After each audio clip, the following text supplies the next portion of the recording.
Jakitun gara, gure komunitateko argia jende asko oso kezkatuta dagoela. Ez da gutxiagorako. Garai zailak dago.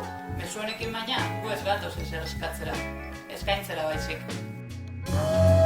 Diru sarrerarik gabe geratzen ari direnei, lana galdu dutenei, Beren negozioak itxi behar izan dituztenei, aldi baterako itxi dituztenei, ekonomikoki ez du dabiltzenei, Argia proiektua sostengatzeko hartu zuten konpromisoa bete ezin duzuenei. Gurekin harremanetan jartzeko eskatu nahi diegu. Laguntzeko gaude eta.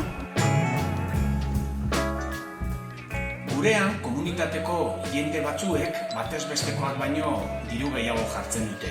Ahulago daudenek ere, argia irakurtzeko aukera izan dezake. Horrela ulertzen dugu mundua eta horrelako praktiken bitartez saiatzen gara beragoek aldatzen. Egia ejan, komunitate hau zoragarria da eta oso ajo gaude. Urteak dira egoera ekonomiko txarrean dauden pertsonei, arpidetza iteteko deitu izan gaituztenei beti erantzun bere eman diegula. Egon zaitez lasai, bidaliko dizugu eta egoera konpontzean berriro deitu eta hitz egingo dugu. Horregatik, esan bezala, ordainketarekin arazoak badituzu, badakigu ez dela egoera erresa, deitu mesedez 943-37-155-45 telefonora. Edo idatzi arpide@argia.eus helbidera. Doan banatuko dugu.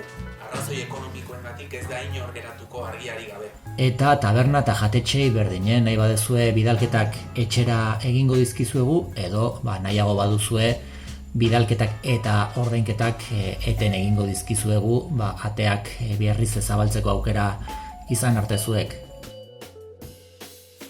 Guzti hau, komunitatea ekonomikoki babesten duen jendeari esker egiten dugu. Argiak 100 urtean bizirik eutsi baldin badio, izan da ez delako logika kapitalistaren arabera ibili. zeinean produktuaren eta prezioaren logika gailentzen diren. Hemen komunitate batek proiektu osoari eutsi dio, Dirutan ordaindu ezin diren balioak babesteko prest bere dirua jarri duelako. Zure egoera ez bada hori eta proiektu honen parte izan nahi baduzu, anima zaitez argiakoa izatea. Horrela, kazetaritza independenteaz informatuko zara eta okerrago daudenei argia helarazten lagunduko diguzu. Hori da elkartasuna. Mila esker eta animo dena. Eta seguro elkartzaindu zemendik ere aterako gara, ziur baietz. Noski baietz. Noski baietz. Noski baietz. Eskerrik asko. Eskerrik asko. Eskerrik asko. Eskerrik asko.